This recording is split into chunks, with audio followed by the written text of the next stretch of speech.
Start. కొంచెం గట్టి claps కొట్టాలి. ఐ థింక్ ఒక 2 days బిఫోరే ఒక డేటా సైన్స్ మీద క్యాండిడేట్ సెలెక్ట్ అయిన వాళ్ళని చూసాము. Madam your from which technology? Data science.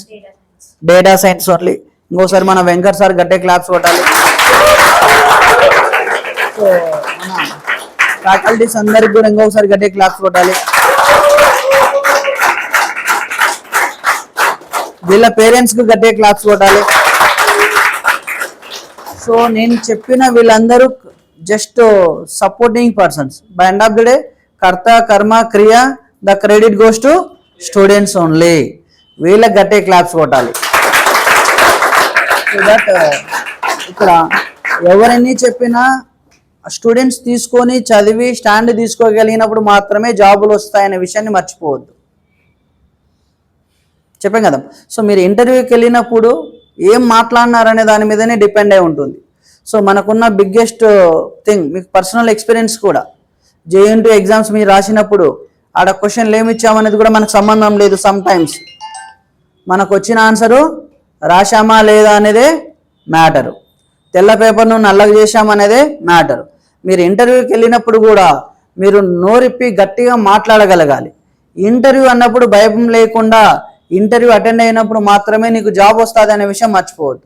ఇంటర్వ్యూలో భయపడితే ఏం కాదమ్మా, భయపడకుండా ఆన్సర్ చెప్తేనే జాబ్ వస్తుంది. మహా అంటే రిజెక్ట్ అవుతాము, అంతకంటే ఏమన్నా జరుగుద్దా? No, nothing. సో దట్ ఇంటర్వ్యూకి వెళ్ళినప్పుడు ఒక 2 things గట్టిగా ప్రిపేర్ అయి ఉండండి. మీ ఇంటర్వ్యూ తీసుకునేది మీ దోస్తే, చాలా గట్టిగా కాన్ఫిడెంట్గా మాట్లాడగలగాలి. సెకండ్ థింగ్, నువ్వు క్లారిటీగా కంపల్సరీ గట్టిగా మాట్లాడగలగాలి. వాళ్ళను కన్విన్స్ చేయాలి, లేకపోతే కన్ఫ్యూజ్ చేయాలి. రెండిట్లలో ఏదో ఒకటి జరగాలి. సో దట్ నువ్వు ఈ 2 జరగాలంటే నువ్వు నోరిప్పి మాట్లాడాలి. సో దట్ నువ్వు ఇంటర్వ్యూ కంటే అడుగు పెట్టే ముందు ఆ క్లారిటీ తీసుకోవాలి. వాళ్ళు ఏం క్వశ్చన్ అడిగినా నీ నోట్లో నుండి ఆన్సర్ రాగలగాలి. అప్పుడే ఏదో ఒకటి జరుగుతుంది. మీరు ఇక్కడ కొన్ని నెలలు ప్రిపేర్ అయినది అక్కడ జస్ట్ జామ్ సెక్షన్స్ అని ఉంటాయి. What is the meaning of that? So with in మినిట్స్లో they will decide you are a fit or not, you are qualified for next round or not అనేది. సో దట్ అక్కడ ఎంత క్లారిటీగా ఎంత కాన్ఫిడెంట్గా మాట్లాడితే అంత మంచిది. ఎస్పెషల్లీ నువ్వు ఇంటర్వ్యూలో భయపడితే నీకు వచ్చిన సగం సబ్జెక్టు నీళ్ళు ఆవిరైపోయినట్లు వేడి చేస్తే ఆ విధంగా నువ్వు భయపడడం వల్ల నీ దగ్గర ఉన్న నాలెడ్జ్ కూడా ఆవిరైపోతుంది. ఆ సెకండ్లో ఏం మాట్లాడుతున్నాం అనేది కూడా మీకు అర్థం కాదు. మళ్ళీ బయటకు వచ్చి ఏమనుకుంటారు తెలుసా, అబ్బా నేను మొత్తం పర్ఫెక్టే చెప్పాను. అప్పుడప్పుడు అంటుంటారు చూడు పెద్దోళ్ళు, మీరు కోపంలో ఏం మాట్లాడుతున్నారో మీకు అర్థం అవుతలేదు అని. సో దట్ అక్కడ చాలా ఫియర్తో ఉండడం వల్ల మీరు ఏ విధంగా ఆన్సర్లు చెప్తున్నారు అనేది కూడా తెలియదు. ఆ టెన్షన్లో సగం బయటికి చెప్తారు, సగం లోపల మింగేస్తారు. So that if you go with interviews, if you really looking for job, no fear for your interviews. Maybe అది కాకపోతే ఇంకొక ఇంటర్వ్యూ షెడ్యూల్ చేపించడానికి వీఆర్ రెడీ ఫర్ యూ. అది కాకపోతే ఇంకొక ఇంటర్వ్యూ షెడ్యూల్ చేపించడానికి ready. Clear?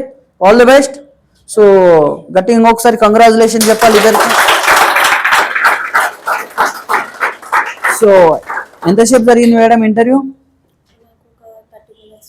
30 minutes, 20 minutes.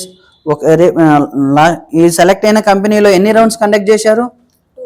2 rounds. చాలా మంచి కంపెనీ అంటాను. సో కొన్ని కంపెనీస్ 4 rounds, 5 rounds, 6 rounds కూడా కండక్ట్ చేస్తుంటారు. కొన్నిసార్లు మనకు నిన్న కూడా చెప్పినట్లున్నాడు, అప్డేట్ కోసం మనం వెయిట్ చేయాల్సిన అవసరం లేదు. ఎప్పుడు అటెండ్ అయినారు ఇంటర్వ్యూ? నిన్ననే. ఎప్పుడు మెయిల్ వచ్చింది సెలెక్టెడ్ అని? సో నిన్ననే మెయిల్ వచ్చింది. అది చాలా మెరాకిల్ జరిగితే కానీ అలా అటెండ్ అయిన రోజే మనకు కన్ఫర్మేషన్ రావడాలు, ఆఫర్ రావడాలు, నెక్స్ట్ డేనే మళ్ళీ మండేనే వచ్చి జాయిన్ అవ్వమని చెప్పడాలు చాలా తక్కువ టైం జరుగుతుంటుంది. I hope you are very lucky fellows. Okay. So that ఇంటర్వ్యూలో ఎలాంటి క్వశ్చన్స్ అడిగారమ్మా? మొత్తం డేటా సైన్స్ థియరిటికల్ పార్ట్ మొత్తం. కోడింగ్ అంటే ఎలాంటి క్వశ్చన్స్ అడిగారు? సార్చ్ కవర్ చేశారా వాటిని? చేశారు. పైథాన్ లో బేసిక్ క్వశ్చన్స్ లైక్ లిస్ట్ లో లార్జెస్ట్ నెంబర్ కావాలని, గ్రేడియంట్ డెసిల్టరీ, అలాంటి క్వశ్చన్స్ అడిగారు. ఓకే. మిమ్మల్ని madam? Same first Python coding అడిగారు సార్. కొంచెం డేటా సైన్స్కి ఇంకా ఏఐకి సంబంధించిన థియరీ అడిగాడు. అండ్ ఇంటర్వ్యూలో కొంచెం ఫ్రంట్ ఎండ్, బ్యాక్ ఎండ్ అన్ని అడిగాడు. సో డేటా సైన్స్ కు ఫ్రంట్ ఎండ్ కూడా క్వశ్చన్స్ కూడా కొన్ని అడిగాడు. కొన్ని అడిగాడు. నార్మల్ డేటాబేస్ కూడా వచ్చా అని అడిగాడు. Fine, good. సో దట్ ఇక్కడ ఏ విషయంలో మీకు చాలా డిఫికల్ట్గా అనిపించింది? కోడింగ్ 2 times అడిగారు, ఫస్ట్ రౌండ్లో సెకండ్ రౌండ్లో కూడా అడిగారు. ఓకే, మీకు? నాకు అంత డిఫికల్టీ ఏం అనిపించలేదు. సో ఎందుకు అనిపించలేదంటే సబ్జెక్ట్ నేర్చుకున్నారు కాబట్టి. ఏదైనా మనకు ఒక పని తెలిస్తే ఈజీ. ఫర్ ఎగ్జాంపుల్ చిన్నప్పుడు బైక్ నడిపించాలంటే అదొక పెద్ద యుద్ధం, అదొక పెద్ద అచీవ్మెంట్. ఎసాను నవ్ ఇప్పుడు ఆడుతూ పాడుతూ సమ్ టైమ్స్ ముందుగాని కూడా పేగి లేపి కూడా నడిపిస్తున్నారు. Why? You do have knowledge on that, అందుకని అది ఈజీ అయిపోయింది. సో దట్ ఇక్కడ మళ్ళీ చెప్తున్నాము, మీకు జాబ్ రావాలి, అది 100% రావాలంటే దానికంటే ముందు నీ దగ్గర 100% టెక్నికల్ స్కిల్స్ ఉండాలి అనే విషయాన్ని మర్చిపోవద్దు. ఓకేనా? ఫైనల్లీ ఇంకొకసారి కంగ్రాచులేషన్స్ గట్టిగా చెప్పండి. కంగ్రాచులేషన్స్.